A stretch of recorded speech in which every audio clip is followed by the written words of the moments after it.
ಕೋಗುಂಡಿ ಬಸವೇಶ್ವರ ಪ್ರಸನ್ನ ಶ್ರೀ ಗುರುಭ್ಯೋ ನಮಃ. ಓಂ ಆಂಜನೇಯಾಯ ವಿದ್ಮಹೇ ವಾಯುಪುತ್ರಾಯ ಧೀಮಹಿ ತನ್ನೋ ಹನುಮತ್ ಪ್ರಚೋದಯಾತ್. ಓಂ ಶರವಣ ಭವಾಯ ನಮಃ. ನಮಸ್ಕಾರ ಸ್ನೇಹಿತರೆ, ಕಾಸ್ಮಿಕ್ ವಾಣಿಗೆ ತಮಗೆಲ್ಲರಿಗೂ ಹೃದಯಪೂರ್ವಕ ಸ್ವಾಗತ ಸುಸ್ವಾಗತ. ಇಂದಿನ ಸಂಚಿಕೆಯ ವಿಷಯ ಹೂ ಆಮ್ ಐ, ನಾನು ಯಾರು, ನಾನು ನನ್ನ ಮನಸ್ಸೇ, ಎಕ್ಸ್ಪ್ಲೋರಿಂಗ್ ದ ಮೈಂಡ್. ಒಂದು ಸಣ್ಣ ಎಕ್ಸಸೈಸ್ ಮಾಡೋಣ. ಇನ್ನು ಮುಂದಿನ 10 ಸೆಕೆಂಡ್ಸ್ ನಿಮ್ಮ ಮನಸ್ಸಿನಲ್ಲಿ ಯಾವುದೇ ಆಲೋಚನೆ ಬಾರದಂತೆ ಮಾಡಬಹುದೇ? ಒಂದು ಪ್ರಯತ್ನ ಮಾಡೋಣ. ನಿಧಾನವಾಗಿ ಕಣ್ಣು ಮುಚ್ಚಿ ಹಾಗೆ ಪ್ರಯತ್ನ ಮಾಡಿ.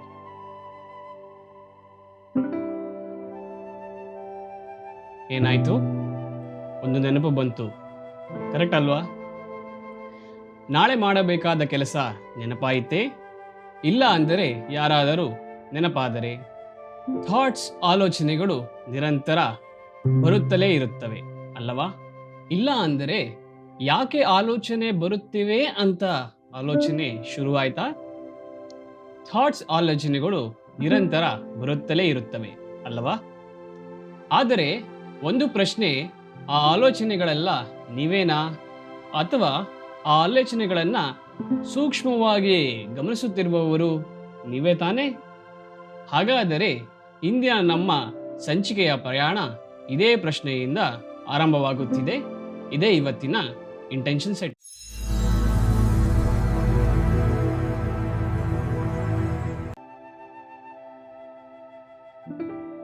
ಹಿಂದಿನ ಸಂಚಿಕೆಯಲ್ಲಿ ನಾವು ನಾನು ಈ ಶರೀರವೇ ಅನ್ನುವ ಪ್ರಶ್ನೆಯನ್ನ ಪರಿಶೀಲನೆ ಮಾಡಿದ್ದೇವೆ. ಶರೀರ ಬದಲಾಗುತ್ತದೆ, ಬಾಲ್ಯಾವಸ್ಥೆಯಿಂದ ಯೌವನಾವಸ್ಥೆಗೆ, ಯೌವನದಿಂದ ವೃದ್ಧಾಪ್ಯಾವಸ್ಥೆಗೆ. ಆದರೆ ಈ ಎಲ್ಲ ಬದಲಾವಣೆಯ ಮಧ್ಯೆಯೂ ನಾನೇ ಅದೇ ವ್ಯಕ್ತಿ ಎನ್ನುವ ಅನುಭವ ಇರುತ್ತದೆ, ಕರೆಕ್ಟ್ ಅಲ್ವಾ? ಹಾಗಾದರೆ ನಾನು ಕೇವಲ ಈ ಶರೀರವಲ್ಲ ಅಂದರೆ ನಾನು ನನ್ನ ಮನಸ್ಸೇ? ಮನಸ್ಸು ಅಂದರೆ ಏನು? ಮನಸ್ಸು ಅಂದರೆ ನಿಜವಾಗಿಯೂ ಏನು? ಈ ಮನುಷ್ಯನ ದೇಹದಲ್ಲಿ ಮೆದುಳು ಒಂದು ಕಮಾಂಡ್ ಸೆಂಟರ್ ಇದ್ದ ಹಾಗೆ, ಎಲ್ಲವನ್ನ ಪ್ರೋಸೆಸ್ ಮಾಡುತ್ತೆ. ಮನಸ್ಸನ್ನು ಯಾವ ರೀತಿಯಲ್ಲಿ ನೀವು ಡಿಸ್ಕ್ರೈಬ್ ಮಾಡ್ತೀರಾ? ಅದೇನಾರ ವಸ್ತುನ ಕಾಣಿಸ್ಕೊಳ್ತಕ್ಕಂಥದ್ದು ಅಥವಾ ಯಾವುದರ ದೇಹದ ಒಂದು ಅಂಗನ ಕಾಣಿಸ್ಕೊಳ್ಳೋಕ್ಕೆ ಅಲ್ಲ ತಾನೆ? ಮನಸ್ಸನ್ನು ಯಾವ ರೀತಿ ಯೋಚನೆ ಮಾಡಬಹುದು? ಆಲೋಚನೆಗಳ, ಭಾವನೆಗಳ, ಅಥವಾ ಯಾವ ರೀತಿಯಲ್ಲಿ ಅದನ್ನು ಅನಲೈಸ್ ಮಾಡ್ತೀರಾ? ಮನಸ್ಸು ಯಾವ ರೂಪದಲ್ಲಿ ಅಭಿವ್ಯಕ್ತವಾಗುತ್ತದೆ? ಈ ಎಲ್ಲವನ್ನ ತಿಳಿದುಕೊಳ್ಳೋಣ. ಮನಸ್ಸು ಎಂಬುದು ಆಲೋಚನೆಗಳು, ಭಾವನೆಗಳು, ಕಲ್ಪನೆ, ನೆನಪುಗಳು, ಬಯಕೆಗಳು, ಭಯ ಮತ್ತು ಆಸೆಗಳು, ಇವೆಲ್ಲದರ ಒಂದು ಅನುಭವವೇ ಮನಸ್ಸು. ಮನಸ್ಸನ್ನು ಈಗ ಪಾರಂಪರಿಕ ದೃಷ್ಟಿಕೋನದಿಂದ ವಿಚಾರವನ್ನ ವಿನಿಮಯ ಮಾಡೋಣ, ಹಾಗೆ ವಿಶ್ಲೇಷಣೆ ಕೂಡ ಮಾಡೋಣ. ಸನಾತನ ಧರ್ಮದಲ್ಲಿ ಮನಸ್ಸಿಗೆ ತುಂಬ ಮುಖ್ಯವಾದ ಸ್ಥಾನವಿದೆ. ವೇದಾಂತದ ಪ್ರಕಾರ ನಮ್ಮ ಒಳಗಿನ ಉಪಕರಣವನ್ನ ಅಂತಃಕರಣ ಎಂದು ಕರೆಯುತ್ತಾರೆ. ಅದನ್ನ 4 ಭಾಗಗಳಾಗಿ ವೇದಾಂತ ವಿಂಗಡಣೆಯನ್ನ ಮಾಡಿದೆ. ಯಾವ್ಯಾವು ಎಂಬುದನ್ನು ನೋಡೋಣ. ಮೊದಲನೆಯದು ಮನಸ್ಸು. ಆಲೋಚನೆ ಮಾಡುತ್ತದೆ, ಥಿಂಕ್ ಆ್ಯಂಡ್ ಥಾಟ್ ಪ್ರೊಸೆಸ್ ಎಂದು ಹೇಳಬಹುದು. ಬುದ್ಧಿ ನಿರ್ಣಯವನ್ನ ತೆಗೆದುಕೊಳ್ಳುತ್ತದೆ, ಡಿಸಿಷನ್ ಮೇಕಿಂಗ್. ಚಿತ್ತ ನೆನಪುಗಳನ್ನು ಸಂಗ್ರಹಿಸುತ್ತದೆ. ನೀವು ಇದನ್ನು ಡಾಟಾ ಅಥವಾ ಮೆಮೊರಿ ಕಲೆಕ್ಷನ್ ಅಂತ ಹೇಳಬಹುದು. ಅಹಂಕಾರ ನಾನು ಎಂಬ ಗುರುತನ್ನು ಸೃಷ್ಟಿಸುತ್ತದೆ. ಇದು ಸೆಲ್ಫ್ ಐಡೆಂಟಿಫಿಕೇಶನ್ ಅಥವಾ ಅನುಭವಗಳ ಮೂಲಕ ಐ ಅನ್ನುವ ಈಗೋ, ನಾನು ಎನ್ನುವ ಅಹಂಕಾರ. ಇವೆಲ್ಲವೂ ಕೂಡ ವೇದಾಂತವು 4 ಭಾಗಗಳಾಗಿ ಹೇಳುತ್ತದೆ. ಇದಕ್ಕೆ ಒಂದು ಸುಂದರವಾದ ಉದಾಹರಣೆಯನ್ನು ತೆಗೆದುಕೊಳ್ಳೋಣ. ನನ್ನ ಜೊತೆ ಹಾಗೆ ಫಾಲೋ ಮಾಡಿ. ಒಂದು ಕಂಪ್ಯೂಟರ್ನ ನೆನಪಿಸಿಕೊಳ್ಳೋಣ. ಕಂಪ್ಯೂಟರ್ನಲ್ಲಿ ಏನಿರುತ್ತೆ? ಒಂದು ಡೆಸ್ಕ್ಟಾಪ್ ಇರುತ್ತೆ, ಒಂದು ಸ್ಕ್ರೀನ್ ಇರುತ್ತೆ, ಕೀಬೋರ್ಡು, ಮೌಸು ಇರುತ್ತೆ, ಕರೆಕ್ಟ್ ಅಲ್ವಾ? CPU ಏನು ಮಾಡುತ್ತೆ? ಎಲ್ಲ ಡಾಟಾವನ್ನು ಪ್ರೊಸೆಸಿಂಗ್ ಮಾಡುತ್ತೆ. ಅದಕ್ಕೆ ಡಾಟಾ ಎಲ್ಲಿಂದ ಕೊಡ್ತೀರಾ? ಒಂದು USB ಮೂಲಕ, ಇಲ್ಲಾಂದರೆ CD ಡ್ರೈವ್ ಮೂಲಕ, ಕರೆಕ್ಟ್ ಅಲ್ವಾ? ಸ್ಕ್ರೀನಲ್ಲಿ ಏನು ಮಾಡ್ತೀರಾ, ಎಲ್ಲವನ್ನು ಕೂಡ ವೀಕ್ಷಣೆ ಮಾಡ್ತೀರಾ. ಕೀಬೋರ್ಡ್ ಮೌಸ್ ಮೂಲಕ ಏನು ಮಾಡ್ತೀರಾ, ಆಪರೇಟ್ ಮಾಡ್ತೀರಾ. ಕರೆಕ್ಟ್ ಅಲ್ವಾ? ಡಾಟಾ ಎಲ್ಲಿ ಸ್ಟೋರ್ ಆಗುತ್ತೆ, ಹಾರ್ಡ್ವೇರಲ್ಲಿ, ಇಲ್ಲಾಂದರೆ SSD ಅಲ್ಲಿ ಮೆಮೊರಿ ಒಳಗೆ ಸ್ಟೋರ್ ಆಗುತ್ತೆ. ಕರೆಕ್ಟ್ ಅಲ್ವಾ? ಇದೇ ಎಕ್ಸಾಂಪಲ್ನ ನೀವು ಯಾಕೆ ಮನುಷ್ಯನ ಶರೀರಕ್ಕೆ ನೀವು ಹೋಲಿಸಬಾರ್ದು? ಮನುಷ್ಯನ ದೇಹ ಹಾರ್ಡ್ವೇರ್ ಆದರೆ ಸಾಫ್ಟ್ವೇರ್ ಯಾವುದಂದರೆ ಮೆದುಳು ಮತ್ತು ಮನಸ್ಸು, ಬ್ರೈನ್ ಮತ್ತು ಮನಸ್ಸು. ಈ ಬ್ರೈನು ಮನಸ್ಸನ್ನು ನೀವು ಯಾವ ರೀತಿಯಲ್ಲಿ ಇದನ್ನು ವಿಚಾರಣೆ ಮಾಡಬಹುದು ಅಂದರೆ, ಬ್ರೈನನ್ನು ಒಂದು CPU ಆಗಿ ನೋಡಿ, ಎಲ್ಲವನ್ನ ಪ್ರೊಸೆಸ್ ಮಾಡುತ್ತೆ. ಇದಕ್ಕೆ ಬರ್ತಕ್ಕಂಥ ಡಾಟಾ ಯಾವುದು? ಕಣ್ಣಿನ ಮೂಲಕ ಯಾವುದನ್ನು ನೋಡ್ತೀರಾ ಎಲ್ಲವನ್ನು, ಕಿವಿಯಿಂದ ಕೇಳಿಸ್ತಕ್ಕಂಥದ್ದು, ಮಾತಿಂದ ಕೆಲವೊಂದೆಲ್ಲ ಹೇಳ್ತಕ್ಕಂಥದ್ದು, ಸ್ಪರ್ಶದ ಮೂಲಕ ಕೆಲವೊಂದಿಷ್ಟು ಸೂಕ್ಷ್ಮವಾದ ಚೇಂಜಸ್, ಬದಲಾವಣೆಗಳನ್ನು ಸಂಗ್ರಹಿಸ್ತಕ್ಕಂಥದ್ದು. ಇವೆಲ್ಲವೂ ಕೂಡ ಎಲ್ಲಿ ಸ್ಟೋರ್ ಆಗುತ್ತೆ? ನಿಮ್ಮ ಸೂಕ್ತ ಮನಸ್ಸಿನಲ್ಲಿ ಸ್ಟೋರ್ ಆಗ್ತಾ ಹೋಗುತ್ತೆ. ಕರೆಕ್ಟ್ ಅಲ್ವಾ? ಹಾಗೆ ನಿಮ್ಮ ಕೈ ಕಾಲನ್ನು ಮೌಸ್ ಕೀಬೋರ್ಡನ್ನು ನೀವೇನಾರ ಕರ್ಮ ಮಾಡಬೇಕು ಅಂದರೆ, ಏನಾರ ಕೆಲಸ ಮಾಡಬೇಕು ಅಂದರೆ ಅವುಗಳನ್ನು ಯೂಸ್ ಮಾಡಿಕೊಂಡು ಏನು ಮಾಡ್ತೀರಾ, ಆ್ಯಕ್ಷನ್ಸ್, ಕೆಲಸಗಳನ್ನು ಮಾಡ್ತೀರಾ. ಕರೆಕ್ಟ್ ಅಲ್ವಾ? ರಿಯಾಕ್ಷನ್ ಕೊಡಬೇಕಾದ್ರೆ ಯಾವ ರೀತಿಯಲ್ಲಿ ಕೊಡ್ತೀರಾ? ಮಾತಿನ ಮೂಲಕ ಕೊಡ್ತೀರಾ. ಅದೇ ಕಂಪ್ಯೂಟರಲ್ಲಿ ಏನಾಗುತ್ತೆ, ರಿಯಾಕ್ಷನ್ಸ್ ಹೆಂಗೆ ಬರುತ್ತೆ? ಸ್ಕ್ರೀನ ಮೂಲಕ, ಪರದೆಯ ಮೂಲಕ ಬರುತ್ತೆ. ಹಾಗೆ ನೀವು ಕೂಡ ಕೆಲವೊಂದಿಷ್ಟು ವಿಚಾರಗಳನ್ನು ಆಲೋಚಿಸಬೇಕು ಅಂದರೆ ನಿಮ್ಮ ಸ್ಕ್ರೀನ್ ಯಾವುದು? ಕಣ್ಣು ಮುಚ್ಚಿದಾಗ ಈ ಮಧ್ಯೆ ಬರ್ತಕ್ಕಂಥ ಸ್ಕ್ರೀನಲ್ಲಿ ಎಲ್ಲವೂ ಕಾಣಿಸ್ಕೊಳ್ತದೆ ಅಲ್ವಾ? ಹಾಗೆ ನೀವು ಒಂದು ಪಿಕ್ಚರೋ ಅಥವಾ ಒಂದು ಇಮೇಜೋ, ಒಂದು ಸಿನಿಮಾನೇ ತಗೊಳ್ಳಿ, ಒಂದು ಕಂಪ್ಯೂಟ್ರಲ್ಲಿ ಹಾಕ್ಕೊಂಡಿದ್ದೀರಾ. ಓಕೆ, ಅದನ್ನು ಯಾವ ರೀತಿಯಲ್ಲಿ ನೋಡ್ತೀರಾ? ಸ್ಕ್ರೀನಲ್ಲಿ ನೋಡ್ತೀರಾ. ಸ್ಕ್ರೀನಲ್ಲಿ ನೋಡಬೇಕು ಅಂದರೆ ನಿಮಗೆ ಏನಿರಬೇಕು? ಆಪರೇಟಿಂಗ್ ಸಿಸ್ಟಮ್ ಇರಬೇಕಲ್ವಾ? ಅಂದರೆ ಅದನ್ನು ರೀಡ್ ಮಾಡ್ತಕ್ಕಂಥದ್ದು ತಗೊಂಡು ನಿಮಗೆ ದೃಶ್ಯದ ಮೂಲಕ ನಿಮ್ಮ ಸ್ಕ್ರೀನಲ್ಲಿ ಕಾಣಿಸ್ಕೋಬೇಕು. ಕರೆಕ್ಟ್ ಅಲ್ವಾ?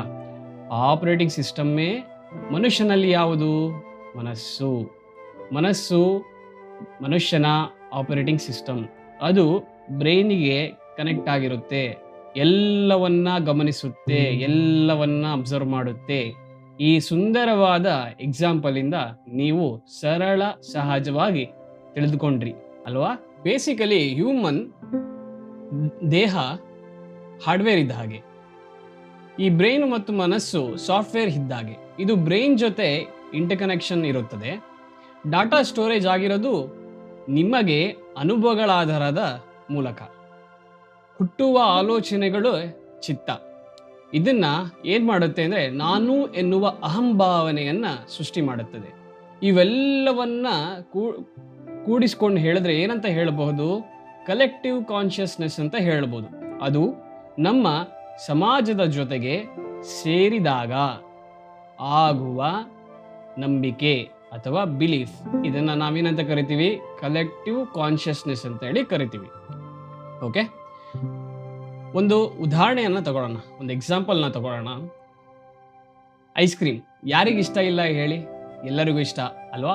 ಸಣ್ಣ ಮಗುವಿಂದ ದೊಡ್ಡವರಿಗೂ ಕೂಡ ಐಸ್ ಕ್ರೀಮ್ ಅಂದರೆ ಭಾಳ ಇಷ್ಟ. ಈಗ ನನಗೆ ಐಸ್ ಕ್ರೀಮ್ ತಿನ್ನಬೇಕು ಅಂತ ಆಸೆ ಆಯಿತು. ಫಸ್ಟು ನನ್ನ ಮನಸ್ಸಿನಲ್ಲಿ ಏನಂತ ಆಲೋಚನೆಗಳು ಮೂಡುತ್ತೆ? ನಂಗೆ ಐಸ್ ಕ್ರೀಮ್ ವೆನಿಲಾ ಇಷ್ಟ, ಇಲ್ಲ ಬಟರ್ ಸ್ಕಾಚ್ ಇಷ್ಟ, ಇನ್ನೊಬ್ಬರಿಗೆ ಬೇರೆ ಇನ್ಯಾವುದೋ ಇಷ್ಟ. ಓಕೆ, ಆ ಆಲೋಚನೆಗಳು ಹುಡ್ತು. ಅದರಿಂದ ಏನು ಹುಡ್ತು? ಇನ್ನೊಂದು ಆಲೋಚನೆ ಹುಡ್ತು. ನೀ ಐಸ್ ಕ್ರೀಮ್ ತಿಂದರೆ ನಿನ್ನ ಫ್ರೆಂಡ್ ಯಾರು ಬೇರೆ ಯಾರು ಬಂದರೆ ಕೊಡಬೇಕಾಗುತ್ತೆ ನೋಡು. ಅದೇ ಗ್ಯಾಪಲ್ಲಿ ಇನ್ನೊಂದು ಆಲೋಚನೆ ಹುಡ್ತು. ನೀನು ಐಸ್ ಕ್ರೀಮ್ ತಿಂದರೆ ಡಾಕ್ಟ್ರಿಗೆ ದುಡ್ಡು ಹಿಡಬೇಕಾಗತ್ತೆ, ಆರೋಗ್ಯ ಹಾಳಾಗುತ್ತೆ, ಯೋಚನೆ ಮಾಡು, ಕಮ್ಮಿ ತಿನ್ನು, ನೋಡ್ಕೊಂಡು ತಿನ್ನು ಅಂತೇಳಿ ಆಲೋಚನೆ ಬಂತು. ಹಾಗೆ ಒಂದು ಗ್ಯಾಪಲ್ಲಿ ಮತ್ತಿನ್ನೊಂದು ಆಲೋಚನೆ ಬಂತು. ಯಾಕೆ ಬೇಕು ಐಸ್ ಕ್ರೀಮು? ಸುಮ್ಮನೆ ದುಡ್ಡು ಖರ್ಚಾಗುತ್ತೆ, ಬೇಡ ನನಗೆ ಅಂತ ಹೇಳಿ ಬಂತು. ಈ ಎಲ್ಲ ಆಲೋಚನೆಗಳನ್ನು ನೀವು ಅಬ್ಸರ್ವ್ ಮಾಡಿದಾಗ ಪ್ರತಿಯೊಬ್ಬರು ಇದೇ ಥರ ಒಂದೊಂದು ವಿಚಾರಗಳನ್ನು ತಮ್ಮ ಸೂಕ್ಷ್ಮ ದೃಷ್ಟಿಕೋನದಲ್ಲಿ ಗಮನಿಸಿದಾಗ ಹುಟ್ಟುತ್ತವೆ ಅಲ್ಲವೇ? ಹಾಗಾದರೆ ಈ ಆಲೋಚನೆಗಳೇ ನೀವೇನಾ ಅಥವಾ ಮನಸ್ಸೇ ನೀವೇನಾ? ಯೋಚಿಸಿ.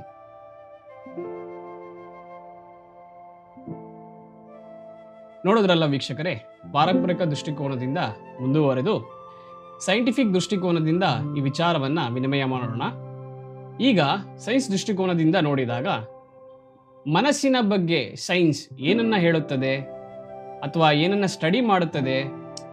ನಮ್ಮ ಬ್ರೈನ್ಸಲ್ಲಿ ಸುಮಾರು 86 ಬಿಲಿಯನ್ ನ್ಯೂರಾನ್ಸ್ ಇವೆ. ಇವೆಲ್ಲ ಪರಸ್ಪರ ಎಲೆಕ್ಟ್ರಿಕಲ್ ಮತ್ತು ಕೆಮಿಕಲ್ ಸಿಗ್ನಲ್ಸ್ ಮೂಲಕ ಸಂಪರ್ಕದಲ್ಲಿ ಇರುತ್ತವೆ. ಮನಸ್ಸು ಅಂದರೆ ಯಾವುದರಿಂದ ತಿಳಿಯಬಹುದು ಅಂತ ಸೈನ್ಸ್ ಹೇಳುತ್ತದೆ ಅಂದರೆ ನಿಮ್ಮ ಥಾಟ್ಸ್ ಆಲೋಚನೆಗಳು, ಮೆಮೊರಿ ನೆನಪುಗಳು, ಲ್ಯಾಂಗ್ವೇಜ್ ಭಾಷೆಯ ಮೂಲಕ, ಎಮೋಷನ್ಸ್ ಭಾವನೆಗಳ ಮೂಲಕ, ಡಿಸಿಷನ್ ಮೇಕಿಂಗ್ ನಿರ್ಧಾರ ತೆಗೆದುಕೊಳ್ಳುವುದರ ಮೂಲಕ, ಈ ಎಲ್ಲ ಮೂಲಕ ನಿಮ್ಮ ಮನಸ್ಸನ್ನು ಅರಿಯಬಹುದು ಅಂತೇಳಿ ಸೈನ್ಸ್ ಹೇಳುತ್ತೆ. ಹಾಗಾದರೆ ಈ ಎಲ್ಲವನ್ನು ಕೂಡ ಒಂದೊಂದಾಗೆ ವಿಚಾರವನ್ನು ತಿಳಿದುಕೊಳ್ತಾ ಹೋಗೋಣ. ಮೊದಲನೆಯದು ಥಾಟ್ಸ್ ಆಲೋಚನೆಗಳು.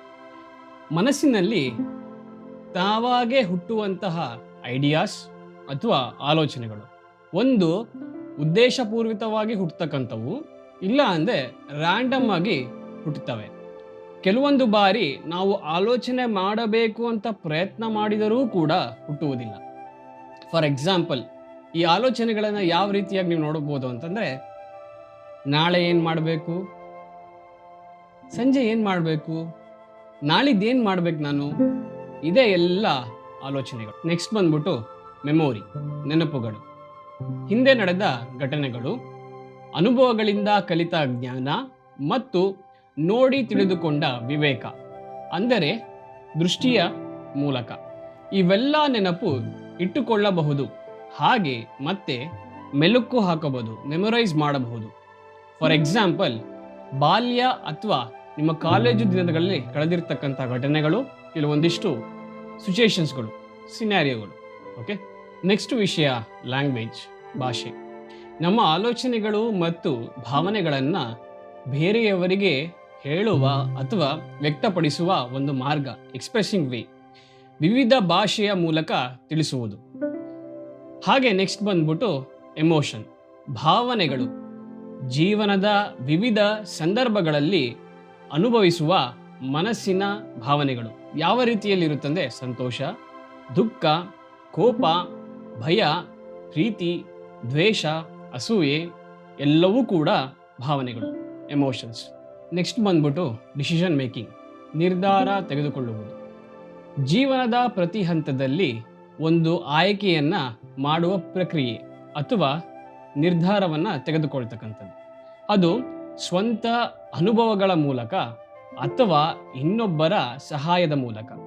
ಫಾರ್ ಎಕ್ಸಾಂಪಲ್, ನಾನು ಇವತ್ತು ಆಫೀಸ್ಗೆ ಹೋಗಬೇಕು ಅಥವಾ ಸಿನಿಮಾ ನೋಡಬೇಕಾ, ನಾನು ಯಾವ ರೀತಿ ಬದುಕಬೇಕು ಅಥವಾ ಇನ್ನೊಬ್ಬರ ನೋಡಿ ಹಾಗೆ ಇರಬೇಕಾ, ನಾವೊಂದು ಮನೆ ಕಟ್ಟಿಸ್ಬೇಕು, ಸ್ನೇಹಿತನ ಕೇಳಿದ್ರೆ ಹೆಂಗಿರುತ್ತೆ, ಈ ಎಲ್ಲವೂ ಕೂಡ ಡಿಸಿಷನ್ ಮೇಕಿಂಗ್ಗೆ ಬರ್ತಕ್ಕಂಥ ವಿಚಾರಗಳು. ಇವೆಲ್ಲ ಬ್ರೈನ್ ಮತ್ತು ಮನಸ್ಸು ಸೈಕಲಾಜಿಕಲ್ ಪ್ರಕ್ರಿಯೆಯಾಗಿರುತ್ತದೆ. ಸೈಂಟಿಸ್ಟು ಬ್ರೈನ್ ಆಕ್ಟಿವಿಟಿಯನ್ನು ಸ್ಕ್ಯಾನ್ ಮಾಡಬಹುದು. ಹಾಗೆ ಸೈಕ್ಯಾಟ್ರಿಸ್ಟು ನಮ್ಮ ಮೆಂಟಲ್ ಹೆಲ್ತ್ ಅಥವಾ ಎಮೋಷನ್ನ ಅರ್ಥ ಮಾಡಿಕೊಳ್ಳಬಹುದು. ಆದರೆ ಇನ್ನು ಒಂದು ದೊಡ್ಡ ಪ್ರಶ್ನೆ, ಸಂಪೂರ್ಣ ಉತ್ತರ ಸಿಕ್ಕಿಲ್ಲ. ಯಾರು ಈ ಎಲ್ಲ ಅನುಭವವನ್ನು ಅನುಭವಿಸುತ್ತಿರುವವರು? ಅಫ್ಕೋರ್ಸ್ ನೀವೇ 100% ಶೋರಾ. ಇದನ್ನು ಕೆಲವು ಸೈಂಟಿಸ್ಟ್ ಏನಂತ ಕರೀತಾರೆ ಅಂದರೆ ಹಾರ್ಡ್ ಪ್ರಾಬ್ಲಮ್ ಆಫ್ ಕಾನ್ಷಿಯಸ್ನೆಸ್ ಎಂದು ಕರೆಯುತ್ತಾರೆ.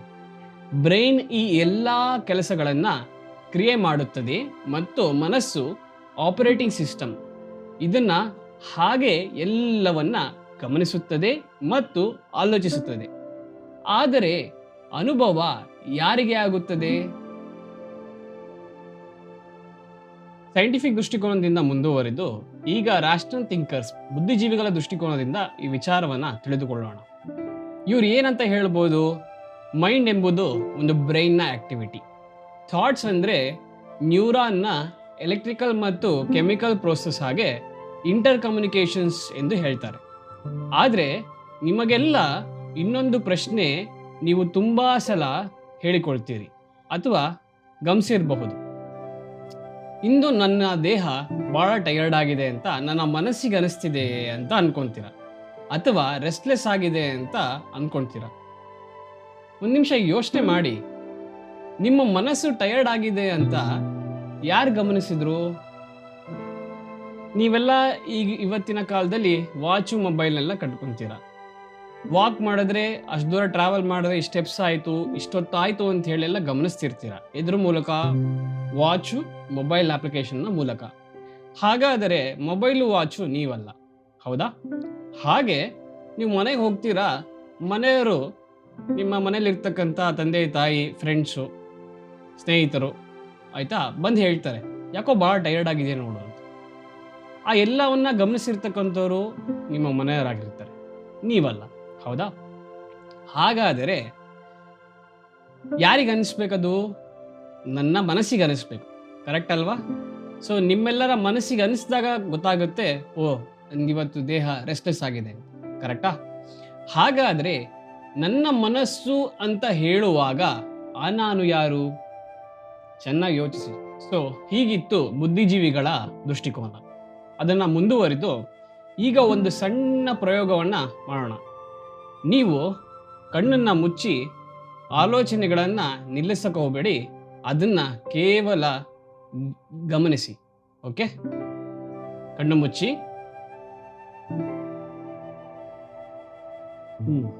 ಆಯ್ತಾ? ಒಂದು ಯೋಚನೆ ಬಂದಿರಬೇಕಲ್ವಾ ಈಗ ನಿಮಗೆ? ಹಾಗೆ ಇನ್ನೊಂದು ಯೋಚನೆ ಬಂದಿರಬೇಕು, ಹೌದಾ?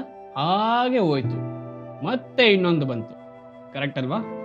ಈ 10 ಸೆಕೆಂಡ್ಸಲ್ಲಿ ನೀವು ಆಲೋಚಿಸಿದಾಗ ಎಷ್ಟು ಆಲೋಚನೆಗಳು ಬಂದು ಹೋದು, ಹೌದಾ? ಹಾಗೆ ಈ ಎಲ್ಲ ಆಲೋಚನೆಗಳನ್ನು ಗಮನವಿಟ್ಟು ನೋಡ್ತಿರುವವರು ಯಾರು? ಯೋಚಿಸಿ ಮತ್ತು ಆಲೋಚಿಸಿ. ವೀಕ್ಷಕರೇ, ಈ ಸಂಚಿಕೆಯ ಕೊನೆ ಹಂತದಲ್ಲಿದ್ದೇವೆ. ಶರೀರ, ಮನಸ್ಸು, ಭಾವನೆಗಳು, ಆಲೋಚನೆಗಳು ಬದಲಾಗುತ್ತವೆ. ಆದರೆ ಇವೆಲ್ಲ ಬದಲಾವಣೆಗಳನ್ನು ಮೌನವಾಗಿ ಗಮನಿಸುತ್ತಿರುವವರು ಯಾರೋ ಒಬ್ಬರು ನಿಮ್ಮೊಳಗೆ ಇದ್ದಾರಲ್ಲವೇ? ಆ ಸಾಕ್ಷಿ ಭಾವ ಯಾರು? ಆ ಪ್ರಶ್ನೆಗೆ ಉತ್ತರ ಹುಡುಕುವ ಮುಂದಿನ ಸಂಚಿಕೆಯಲ್ಲಿ ನೆನಪು, ಐಡೆಂಟಿಟಿ ಮತ್ತು ಅಹಂ ಇವುಗಳ ಬಗ್ಗೆ ಪರಿಶೀಲಿಸೋಣ. ಅಲ್ಲಿಯವರೆಗೂ ನಿಮ್ಮ ಆಲೋಚನೆಗಳನ್ನು ನಂಬುವ ಮೊದಲು ಅವುಗಳನ್ನು ಒಮ್ಮೆ ಗಮನಿಸಿ. ಯಾಕೆಂದರೆ ನೀವು ಆಲೋಚನೆಗಳಿಗಿಂತ ಹೆಚ್ಚು ಇರಬಹುದು. ಹಾಗೆ ಮುಂದಿನ ಸಂಚಿಕೆಯಲ್ಲಿ ಇವೆಲ್ಲವನ್ನ ಸೂಕ್ಷ್ಮವಾಗಿ ತಿಳಿಸಿಕೊಡುತ್ತೇನೆ, ಸಹಜ, ಸುಂದರ, ಸುಲಭವಾಗಿ. ಧನ್ಯವಾದಗಳು. ಮತ್ತೆ ಸಿಗೋಣ. ನಮಸ್ಕಾರ.